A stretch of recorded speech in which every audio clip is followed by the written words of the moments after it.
You're listening to Making the Cut, the mostly true life story of a retired surgeon from 1C Productions.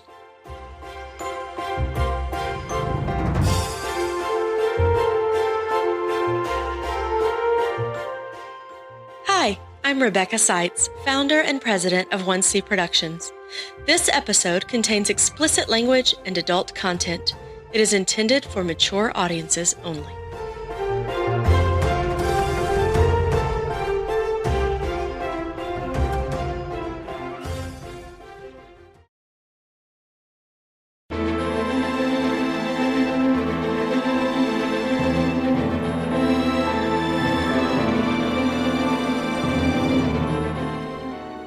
In the summer of 1965, I began the process of transforming into a young clinician. The time had at last come to begin clinical work. Bring on the patients.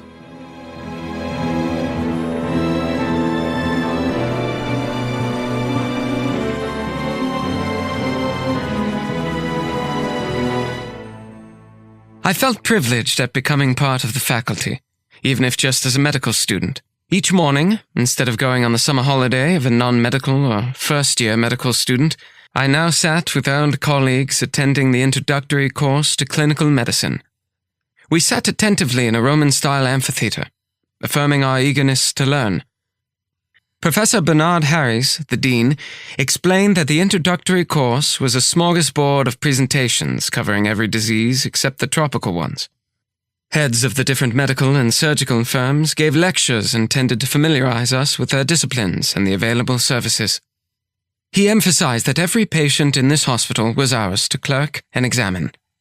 Our uniforms were newly starched, short white coats with name tags declaring our status as novice clinicians. American-style lightweight stethoscopes, neurological hammers, ophthalmoscopes, and pocket-sized emergency medical handbooks. All the trappings of a young physician impressively adorned our persons. The faculty wore long coats and trooped through the auditorium to deliver lectures on the Western maladies plaguing humanity that we were likely to encounter on the wards. Their areas of expertise included cardiac, hematological, and pulmonary illnesses, neurological conditions, and surgical diseases. We received solid old-style presentations without audiovisual aids or handouts, and we scribbled down every word. I learned the process of clerking each type of patient, including how to obtain a medical, family, and social history. I learned how to perform a physical examination from head to toe, and how to determine what factored into a specific diagnosis. The etiologies of particular diseases and their various manifestations, differences between adult and pediatric patients with acute and chronic diseases, and the specific tests to obtain in each case. Each of us was assigned a single patient and expected to examine them and follow their hospital course. We subtly absorbed the physician's mannerisms, lingo, and the prevailing medical culture. On the first day at lunchtime, I crowded about the notice board with my classmates to see which patient and which service I'd be on. I knew I was expected to clerk and examine my patient and attend rounds with the head of service, and I wasn't attending the introductory course. Finally, I found my name on the list.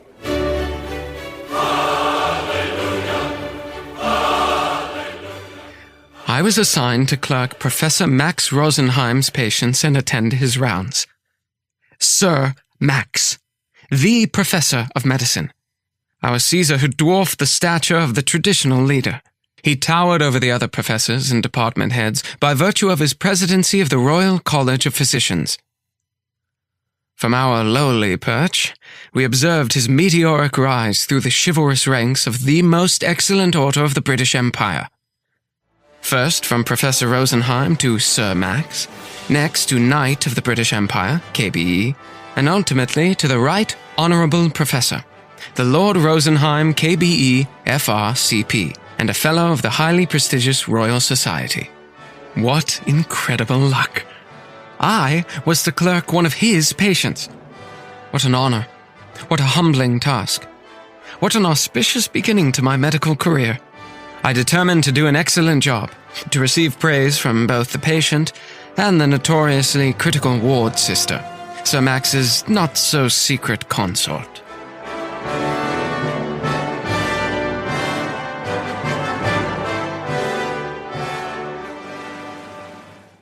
When there wasn't a special lecture by an esteemed guest, I wolfed down lunch and headed to the morgue to join 6 fellow students at an autopsy. The sweet odor of a freshly deceased body registered in stark contrast to Fred's acrid whiff. Professor Smith, a tall, lean, handsome man, wearing a white shirt and black tie under his long clinical coat, delivered the lesson. He had a shock of white hair and a down-to-earth medical detective's attitude. The pinkish-gray body lay a few feet in front of me, the scalp drawn over the face, concealing one while exposing the other, the brain. Depending on the diagnosis, the chest or abdominal cavity was filleted open. The medical history preceding the demise, together with the gross anatomical and histological tissue findings, led to a finite diagnostic conclusion. Professor Smith held crucial evidence in his hand: the diseased heart or liver, the overlooked perforated appendix, or an obstructed small bowel due to a large gallstone. Pointing to the dissection, he pieced together a story based on his deductions, weaving a narrative of suspense and shock worthy of a prosecutor's summation. There was no escaping the truth about the cause of death, and by implication, the culprit. The blameworthy or negligent physician or surgeon. The post-mortem was the final exam, providing the inescapable proof. Mystery solved. Quod erat demonstrandum. QED, meaning, thus it has been demonstrated. I enjoyed the suspenseful account, all the while frantically trying to prevent regurgitating my lunch into Judy Pomfrey's beehive hairdo. At every autopsy, I deliberately stood close behind her, leaning in to inhale the scent of her hairspray and avoid the autopsy smell. The last class of the afternoon was clinical pharmacology. Professor Lawrence peppered his lectures with aphorisms, parody, humor, and colorful anecdotes about a drug's discovery, most from precious plants.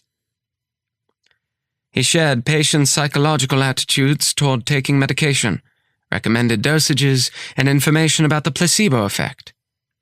His practical advice proved invaluable, as did his heavily illustrated book, Clinical Pharmacology. After the lectures, I randomly clerked medical patients. I didn't have to. Only the one patient of Sir Max's was my responsibility. But clerking patients seemed like a good way to learn, and we had been told all the patients in the hospital were ours to clerk. It didn't take me long to find that the patients were often in different stages of the same ailment. I learned that each stage was akin to a moment in a continuum of the disease process, presenting with bleeding from gastritis in one patient, or a perforated gastric ulcer in a more advanced case of the same condition. I listened to every heart murmur on the cardiac ward and every wheeze on the chest ward, corroborating my findings to the patient's x-rays. Before bed, I read from W. Somerset Maugham's Of Human Bondage, where I learned the subtleties of human relationships and their quirks. I realized that the key to diagnostic success lay in hearing how patients related their maladies. If I listened carefully, a patient eventually told me the key feature that would allow me to reach the correct diagnosis. I left few patients unclerked.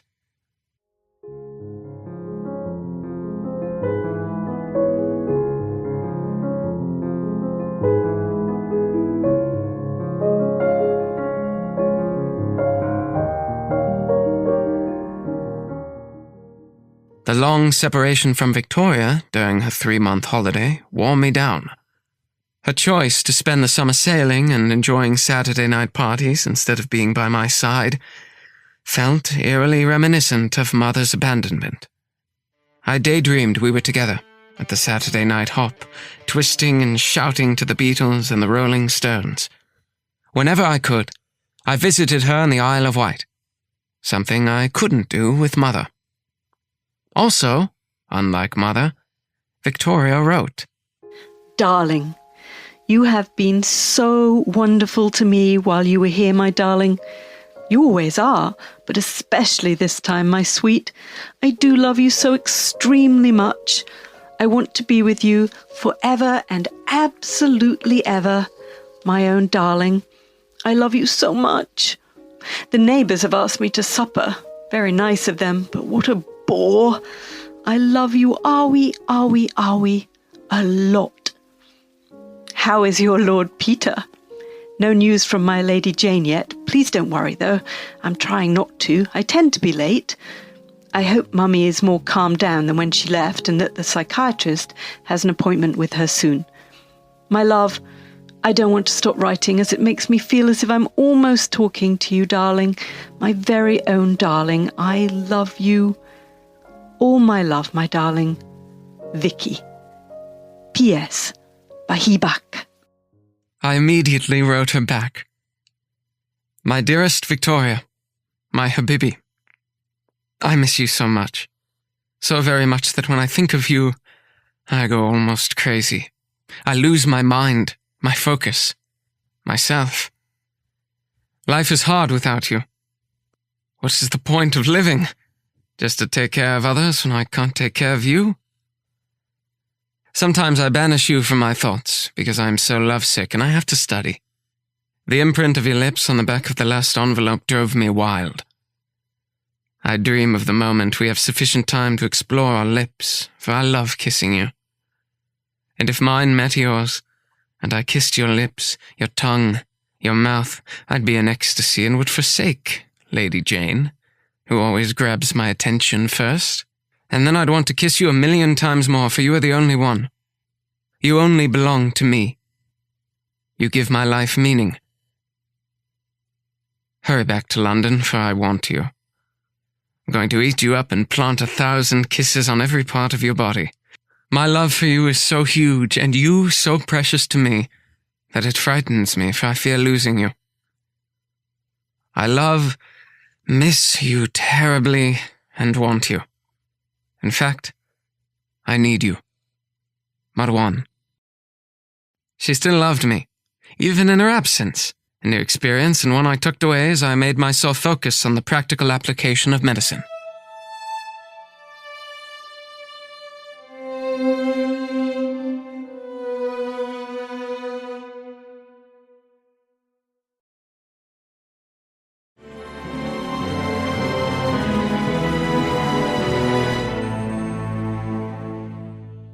A consultant urologist, Mr. D.R. Davis, was horrified during a lecture when I confessed to never having done a rectal exam.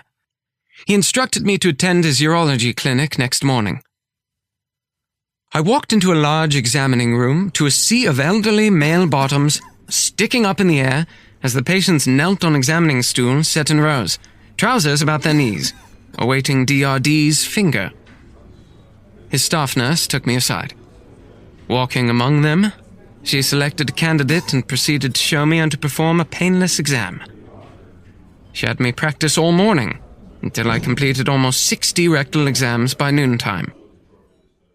When I left, I could distinguish between a normal, an enlarged, and a cancerous prostate, and I learned the story of the Roys, the 3 hemorrhoids, those with first, second, and third degrees, as if they had gone to university.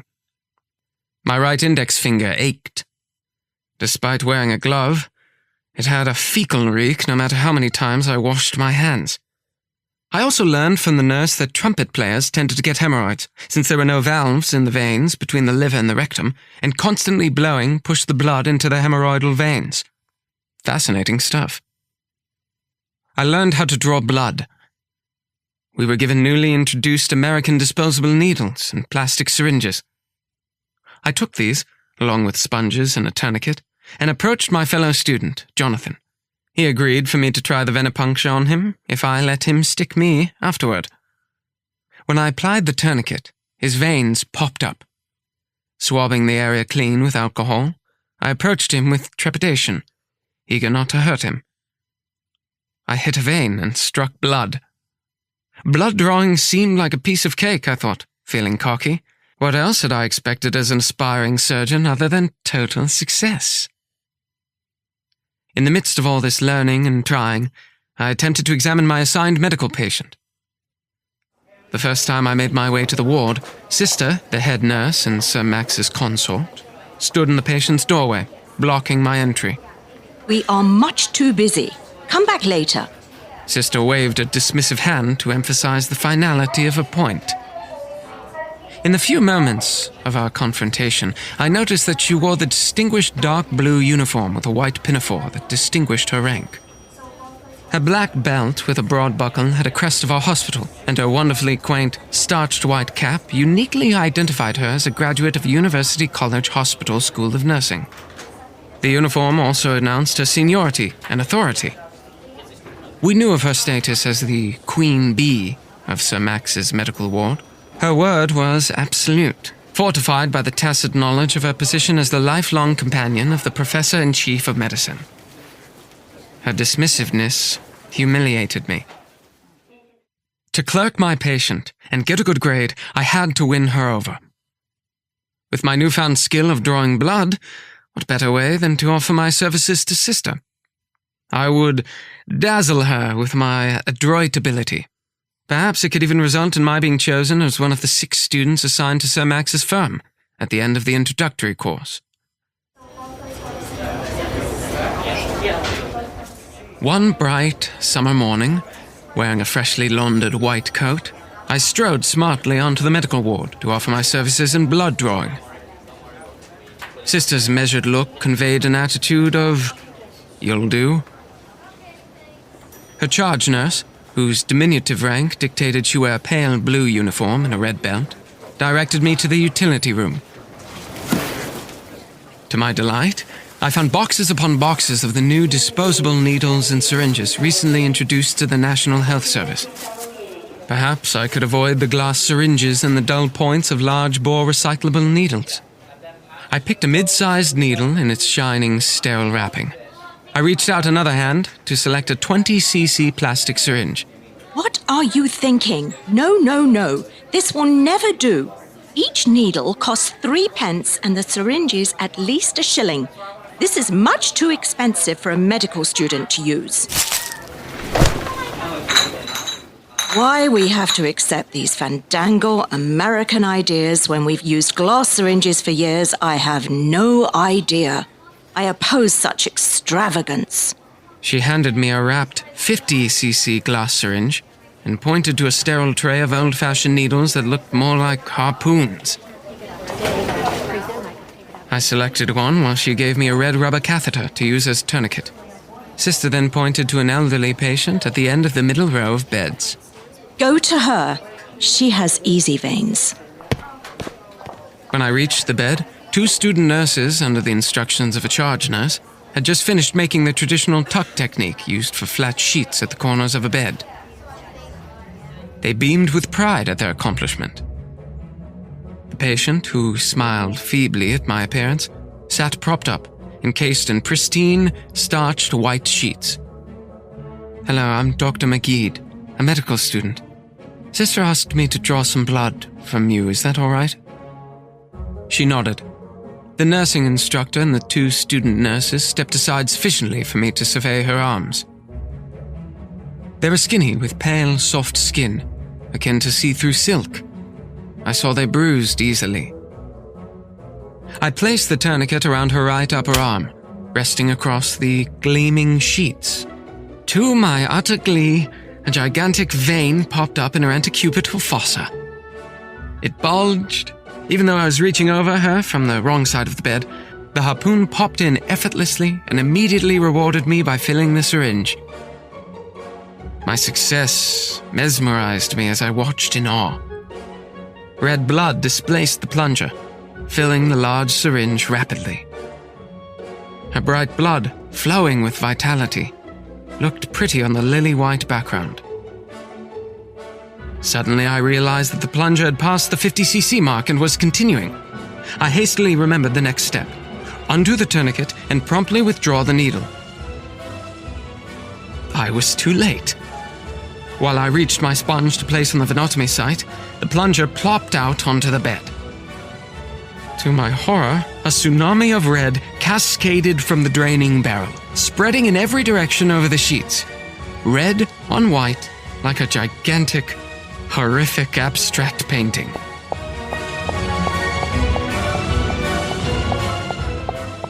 You silly boy.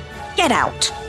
I beat a humiliating retreat, fleeing as fast as I could, but also feeling a tinge of delight.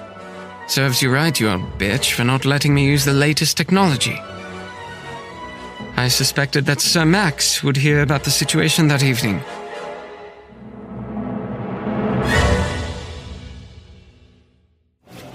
The end of the introductory course loomed. I still had not managed to clerk my patient, hoping that a little time would let Sister forget my disastrous blood draw. On a late afternoon, thinking it was past Sister's shift, I walked into my patient's room once more. I found the room festooned with flowers, wreaths, potted orchids, plants hanging from intravenous poles, and vases of enormous blooms, including in the V-shaped glass containers used to measure a patient's urine. The drawn curtains partially shut out the late afternoon sun. The humidity in the room mimicked a hothouse. The entire atmosphere was somber, akin to the mood of a chapel. Only the organ music was missing. The patient, propped up on pillows, wore a green oxygen mask. That was not enough, though, to conceal her face, steroid bloated from nephrotic syndrome, a chronic kidney condition causing high blood pressure, one of Sir Max's areas of expertise. Her features were distinctly Indian. The humidified oxygen spewed around her mask and plastered her long, oily black hair to her face. 2 nurses fussed about her bed. On seeing me, they shooed me out. I retreated once more, thoroughly pissed off. I decided to return early next morning during shift change.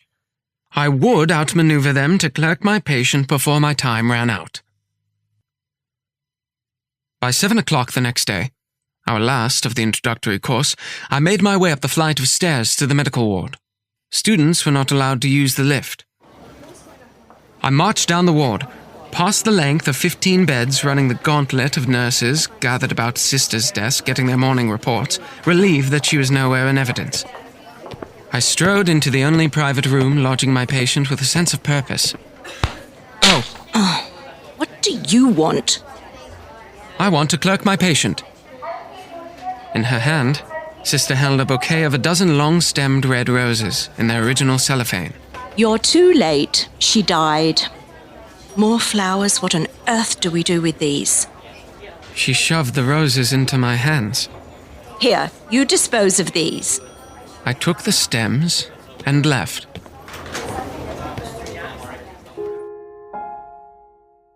That night, Victoria arrived to celebrate the end of the summer-long introductory course by attending a dance the class had planned.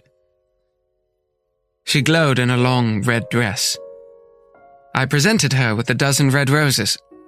Oh, darling, they're lovely. She embraced me, kissed me, admiring the bouquet of wilting roses.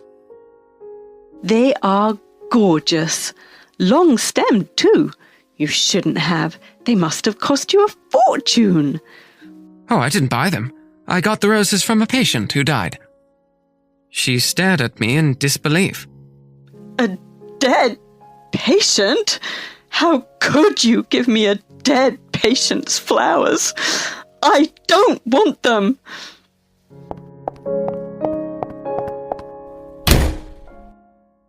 Surely flowers were flowers. Common sense dictated that no medical student could afford a dozen long-stemmed roses. They would have cost the earth. I was saving to buy her the Goldberg diamond.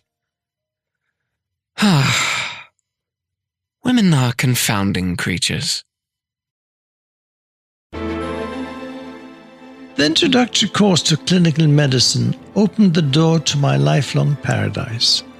Fortified with the desire to become the best physician I could, I sought a forward-looking teacher, not one steeped in self-importance. My conviction that a good cutting surgeon must first be a compassionate physician governed my list of the medical rotations I wanted to attend in the coming months.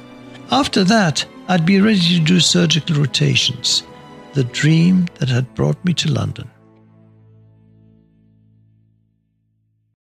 Thanks for listening to this project from 1C Productions, where thought-provoking media comes alive. Be sure to check out other 1C shows like Freevangelic, in which a married couple discuss their walk out of lifelong evangelicalism and into a new way of being. Their search for truth might open doors for you as well. Learn about Freevangelic and other 1C Productions podcasts at just1c.com. That's JUSTONEC.com.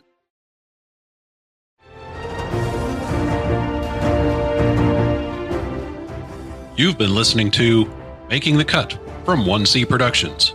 Making the Cut was written, produced, and directed by Rebecca Seitz, based on Michael McGead's manuscript, Mastering the Knife. Noah James played Michael McGead. Other roles were brought to life by the voice talent of Nicola Waldron and Jackie Weiner.